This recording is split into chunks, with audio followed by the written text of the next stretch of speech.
फर्जी matrimonial site से ठगी करने वाले गिरोह का भंडाफोड़। प्रयागराज पुलिस टीम ने राजापुर में दबिश देकर 8 लोगों को पकड़ा।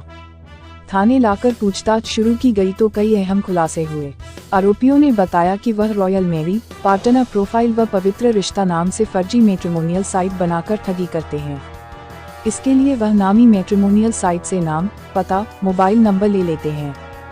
फिर मैच करने वाली फर्जी प्रोफाइल बनाकर उनसे संपर्क कर जल्द शादी कराने का झांसा देते हैं। इसके बाद पकड़ी गई युवतियों से ही फोन पर बात कराकर उन्हें भरोसे में ले लेते हैं। इसके बाद रजिस्ट्रेशन व अन्य मदों में रकम खाते में ट्रांसफर करा लेते हैं। इसके बाद कोई न कोई बहाना बनाकर शादी तोड़ने की बात कहते हैं और नंबर ब्लॉक कर देते हैं। पूछताछ में गिरोह के सदस्यों ने यह भी बताया कि आरोपी फर्जीवाड़े का यह खेल राजापुर में किराए के 3 मंजिला भवन से संचालित कर रहे थे। इसने ऊपरी तल पर कॉल सेंटर भी बना रखा था। यहाँ पकड़ी गई 5 युवतियों से ही लोगों को कॉल कराई जाती थी। 5 युवतियां शहर की ही रहने वाली हैं, जिन्हें 5000 रुपये पर रखा गया था। पकड़े गए लोगों में ऋतिक कुमार कुरई निवासी नवागढ़, जांजगीर छत्तीसगढ़ और उसके साथी देवेंद्र कुमार चेलक व यानेंद्र कुमार भारती निवासी बलौदा बाजार छत्तीसगढ़ शामिल है। सरगना ऋतिक है जो 5वीं तक ही पढ़ा है, जबकि अन्य दोनों BA पास हैं। उन्होंने यह भी बताया कि एक शहर में कुछ महीनों रहकर वह ठिकाना बदल देते हैं। जिले में वह 2 साल पहले भी फर्जीवाड़ा कर चुके हैं। खबर जगत के लिए LN सिंह की रिपोर्ट। सर, ये किस तरह का गिरोह है, कैसे काम करते थे? ये मैट्रिमोनियल साइट बना करके लोगों को ये ठग रहे थे।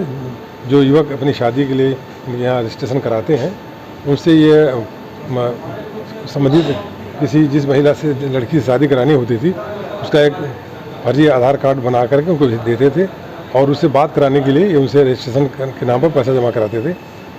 उसमें 4,000 से लेकर 6,000 रुपये जमा करते थे। उसके बाद ये उन जिस लड़की की शादी की बात होती थी, उससे 2-3 दिन बात कराने के बाद ये फिर मना कर देते कि लड़की की शादी कहीं और तय हो गई या उसने मना कर दिया है, और फिर आपकी शादी वो उसको तोड़ देते थे। एक दिन में लगभग 40 से 50 ऐसे मामले उनके पास आते थे, जिसमें कि ये रजिस्ट्रेशन करते थे।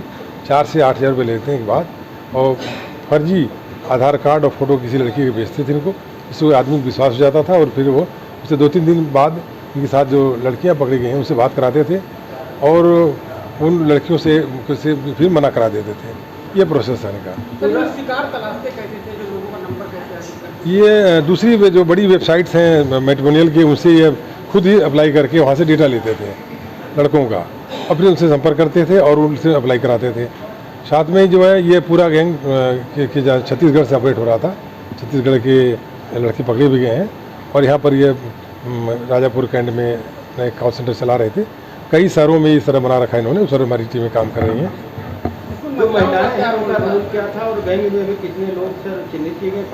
ये इसमें जो महिलाएं हैं उनका एक काम था कि जब फर्जी आधार कार्ड और फोटो से अगर वो कोई आदमी शादी के लिए पैसे जमा कर देता था तो उससे बात करती थी, और बात करने के बाद 2-3 दिनों बाद 4 दिनों बाद वो मना कर देते थे कि शादी नहीं करेंगे या शादी उनकी कहीं और तय हो गई। ये इनका काम था। गिरोह में अभी तक कितने लोग हैं सर? अभी ये 8 लोग पकड़े गए हैं, 5 महिलाएं 3 पुरुष, और इनके जो संचालक हैं उन पर हमारी टीमें काम कर रही हैं, उनको भी पकड़ा जाएगा।